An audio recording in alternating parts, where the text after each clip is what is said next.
كل سنة وانتم طيبين، سنة سعيدة عليكم. موسم حصاد، في آخر موسم الحصاد، في آخر قطعة أرض بتجمع المكن بتاعنا فيها. كل سنة وانتم طيبين، موسم حصاد قمح سعيد على الكل إن شاء الله.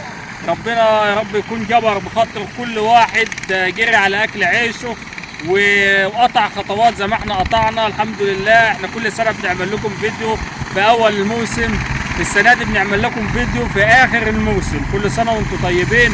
موسم كان مليء بالأعطال، مليء بالمشاكل مع ناس كتير كلمتني على الأعطال والمشاكل. يا رب أكون فدت الناس، يا رب نكون عملنا ساعدنا كل واحد في مشكلته وما قصرناش مع أي حد في أي حاجة. الحمد لله، لله الحمد. أي حد كان بيكلمنا كنا بنقول له ابعت العطل على قدر الإمكان في مقطع فيديو، وكنا بنتواصل معاه وبنحل له المشكله بتاعته. والحمد لله ربنا يقدرنا على فعل الخير. في حبه بس نقط بسيطه كده عايز اتكلم فيهم بسرعه. مبدئيا ناس كتير كلمتنا على الاعطال وعلى المشاكل زي ما بيحصل كل سنه، بس السنه دي كان الموضوع كبير قوي، وبسبب 40% من الاعطال كانت بسببها الخيط، وبالاخص الخيط الاسمر. الخيط الاسمر يا جماعه نصيحة بقى، يعني بالله عليكم ابعدوا بعيد عن الخيط الاسمر. هات اي لون تاني الا اللون الاسمر، لان اللون الاسمر بعد المصانع كتير الناس اشتكت منه في كذا مصنع. في ناس اشتغل معاه الاسمر وكان ممتاز جدا جدا، وفي ناس الاسمر وقف حله. ده بالنسبة للخيط. بالنسبة بقى للناس اللي كانت مصينة عند اي حد، طبعا احنا عايزين ناس تراعي ضميرها في الشغل، عايزين ناس تراعي ضميرها في الصيانة على قدر الامكان. طبعا النهارده كان اي عطل بيحصل كان الناس تتكلم فيه اعطال تروح طبعا للورش بتاعه الصيانه او المخارط. طبعا اللي ماهوش فاهم عمال يغير في اجزاء، عمال يغير. يعني انا في ناس كلمتني، واحد كلمنا على عطل راح الورشه مرتين، من ضمن المرات غير شاكوش وغير عمود اسطوانه وغير نص دايره ويرجع يلاقي نفس العطل. يا جماعه بالله عليكم بطلوا هب. مش اي عطل تيجي تقوم غير له نص، طب بتقول له غير المكوك كله بدل ما انتش عارف تعمل العطل. فكك من الشغلانه، شوف العطل فين. انت بتغير وخلاص. ده الفرق بين اللي مش فاهم واللي فاهم. اللي مش فاهم بيهبد. يعني ايه يهبد؟ هو في عنده عطل، طيب غير روح اشتغل. مفيش نفس العطل ونفس المشكله.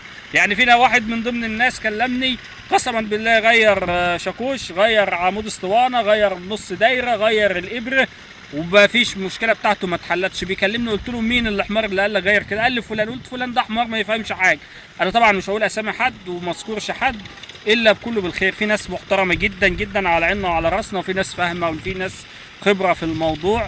بس المشكله ان واحد زي كده بيسيء للناس ويقول لك هو ماهوش فاهم، هو بيسيء لنفسه ما بيسيئش لحد. يعني الحمد لله انا معروف في شغلي ومعروف في المجال بتاعي، والحمد لله لله الحمد. طبعا غير ده كله هوب كلمني في نفس المشكله اللي انا رحت عليها وغيرت وعملت وسويت. طيب انت شغال بخيط ايه؟ شغال بخيط كذا لونه كذا. قلت له لا، المشكله عندك في الخيط. غير الخيط اشتغل بقى 100%. يبقى ده اصلا من اول ما راح وغير وصرف له بتاع 3000 جنيه ومساوير سكه ورايح وجاي وينزل وتعالى، ونفس المشكله هي وبتيجي في الاخر هي المشكله مثلا في الخيط. معلش بعد اذن سيادتك ما عنتش تهبد. مش اي عطله اقوم مغير. هو الشاكوش مثلا بتغيره ليه؟ يعني مثلا الشاكوش بيتغير، ايه اسباب تغيير الشاكوش اللي انت خليك تغيره؟ قول للزبون سببه كذا، مش تغير له وتدي له شاكوش. يعني واحد كان السنه دي عامل جهاز وراح لواحد غير له شاكوش، هو اشتغل عشان تغير له شاكوش؟ عمود اسطوانه، طب غيرت له عمود اسطوانه بالاسطوانه ليه؟ هي اشتغلت؟ طب غيرتها ليه؟ هو هبد وخلاص، هو كله تغيير وخلاص. واحد والله قال لي انا رحت عند واحد، هو هيسمع الفيديو وهيعرف الكلام ده، واحد خبره في المجال وتصنيع ورقم واحد في المجال، وراح وغيروا له عمود اسطوانه وغير له شاكوش وراح يشتغل نفس المشكله ونفس العطل. هو طب انت غيرته له ليه في الورشه؟ وغيرته له غرمته ليه 1500 ليه؟ عشان ايه يعني؟ بتوع ايه؟ طيب انت غرمته وما اشتغلش، يقولوا انا هعمل لك ايه؟ تعمل لك ايه ازاي؟ يعني هي هبد وخلاص. ده بالنسبه للاعطال. الحمد لله الموسم عدى على خير. في ناس برضه شغاله، ربنا يعينهم ويقويهم، ويا رب يكون موسم سعيد عليكم وعلينا يا رب العالمين. طبعا بالله عليك يلي عامل ان انت مثلا فيلسوف، ان انت راجل ابو خبره، بالله عليك ما تغيرش حاجه الا لما تقتنع بيها وتقنع الزبون بيها. ما تغيرش والسلام، يعني مش اي حاجه غيرها وخلاص. انا اغير اقول له عشان في مشكله في الحته دي، في كذا كذا، فما ينفع. طب ممكن بيتعمل فيها شغل خراط، لا مش هينفع يتعمل فيها خراط، يبقى غير. لكن انا ما غيرش كده وخلاص والسلام والزبون ياخد ويروح. يعني انت بتغير ليه خمس ست حاجات، ممكن يكون هي حاجه بس اللي عايز تتغير، فانت بتغير له الاربعه التانيين على قفا ايه الحاجه اللي هي عايز تتغير. ده كده اتقي الله. ناس والله ورش وناس حلوه في المهنه، وناس اي حاجه مكوك غير غير غير غير غير، ونفس المشكله هي. لا اتقي الله في شغلك وركز في شغلك عشان تراعي ضميرك، عشان ربنا يكرمك في القرش اللي تاخده يبقى قرش حلال من عرقك. طبعا ده بالنسبه للاعطال. يا رب ناس كتير من السنه دي كانت اعطال كتيره بجد يعني.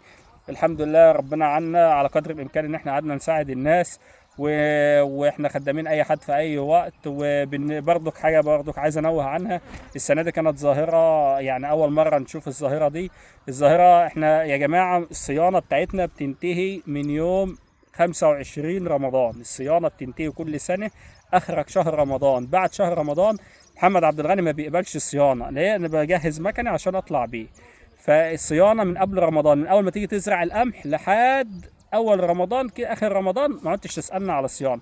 ناس كتير كلمتنا على الصيانه، انا معلش انا انا اتزنقت في الشغل. وطبعا كان في سنه طويله يعني معانا 6 شهور صيانه لحد اخر رمضان. طبعا نحب ننوه برضه الناس اللي عايزه تصين السنه الجايه الجديده باذن الله، من اول ما تزرع القمح لحد اخر رمضان ده كله وقت صيانه، تيجي فيه تشرفنا في اي وقت، احنا خدامينك على دماغنا في اي وقت.